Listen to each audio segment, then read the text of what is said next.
नमस्कार दर्शकों, आप देख रहे हैं भारत संवाद टीवी चैनल। मैं हूं सत्यम शर्मा। आज हमारे साथ एक ऐसी शख्सियत मौजूद है जो समाज सेवा और खासकर ब्राह्मणों के हितों को लेकर बात करते हैं। उनका नाम कौशलेंद्र पांडे हैं, जो कि चाणक्य कल्याण समिति के राष्ट्रीय अध्यक्ष हैं। पांडे जी, आपका बहुत बहुत धन्यवाद हमसे जुड़ने। धन्यवाद आपका भी और आभार। इसी के साथ आपने हमको हमारा इंटरव्यू लेने के लिए समय दिया, इसके लिए आभार। पांडे जी, मेरा आपसे पहला सवाल ये होगा कि चाणक्य कल्याण समिति का विचार आपके मन में कैसे है और इस समय यह किस दिशा में आगे बढ़ रहा है?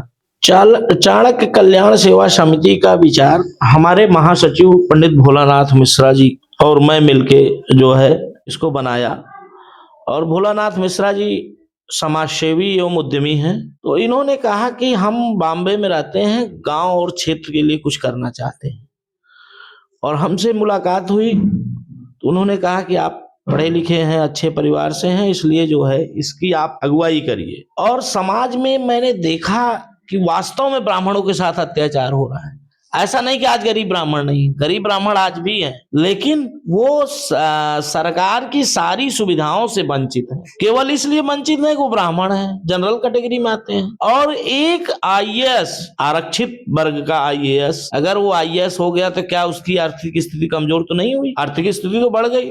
लेकिन उसके बाद भी अगर उसका लड़का एग्जाम देता है या कहीं भी सरकारी सुविधाओं का लाभ लेना होता है तो पिछड़ा वर्ग, अनुसूचित जाति आदि लिख के वो पूरी तरह से लाभ ले रहा है। और हमारे समाज का गरीब बच्चा जो कि वाकई में पिछड़ा है, उसको ये सब लाभ नहीं मिल रहा है। तो इन सब दुर्दशाओं को देखते हुए, समाज में तमाम व्याप्त अनियमितताओं को देखते हुए हम लोगों के मन में ये विचार आया और इसके लिए सड़क से लेकर हम सदन तक संघर्ष करने के लिए था। पांडे जी, जैसा कि आप एक समिति के राष्ट्रीय अध्यक्ष के तौर पे हैं, तो आपको कैसे ऊर्जा मिलती है अपने कार्यकर्ता मिलने और संगठन के प्रति काम करने की? हमारे कार्यकर्ता बड़े सक्रिय रहते हैं और वो हर समय हमको उत्साहित करते रहते हैं कि आप संघर्ष करिए, हम आपके साथ रहेंगे। और पहले तो हम 6-7 लोग मिले, फिर इसके बाद 10-12 हुए और इसी तरह हमारा कारवां आज बढ़ते हुए हजारों लाखों में है। ये हमारी समिति के प्राइमरी मेंबर, प्राथमिक सदस्य जो हैं, उनकी देन है और संगठन के प्रति उनकी जो है अपार श्रद्धा और स्नेह का परिणाम।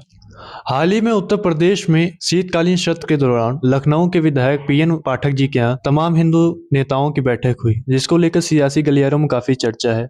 तो पांडे जी, मेरा आपसे तीसरा ये सवाल होगा कि सत्र के दौरान या उसके बीच में ऐसी बैठकों से असंतोष के चश्मे से देखा जाता है, इस पर आपका क्या विचार होगा? पहले जी, आपने कहा कि हिंदू नेताओं की बैठक हुई, ये सत्य बात है। उसमें कुछ अन्य जातियां भी थी, लेकिन उन अन्य जातियों को न दिखा करके केवल इन्हीं 52 विधायकों को जो ब्राह्मण थे इनको दिखाया गया और कहा गया कि ब्राह्मण जो है सरकार के खिलाफ हो गए हैं या ये ब्राह्मण विधायक जो है कुछ अपनी साजिश रच रहे हैं। मैं मानता हूं कि पहली चीज तो ब्राह्मण इतनी गिरा हुआ व्यक्ति ब्राह्मण इतना नहीं होता कि वो जिस पत्तल में खाए उसी में छेद करे। तो ये निश्चित तौर पर ये सारे विधायक एक हुए थे तो अपनी कुछ गेट टुगेदर पार्टी करने के लिए, खाने पीने के लिए, जो उनका बाटी चोखा का कार्यक्रम था और सब था, तो वो अपने उसके लिए इकट्ठे हुए थे। और लेकिन इसको जो है समाज में एक प्रोपोगंडा फैलाया गया कि जो है ये सब इकट्ठे हुए सरकार के खिलाफ और तमाम। मैं कहता हूं कि पहली चीज तो जिस पत्तल में खाएंगे उसमें वो छेद नहीं करेंगे। दूसरी बात, यदि वो करते हैं तो निश्चित तौर पर उनका कहीं ना कहीं अपमान हुआ है, उनको कहीं ना कहीं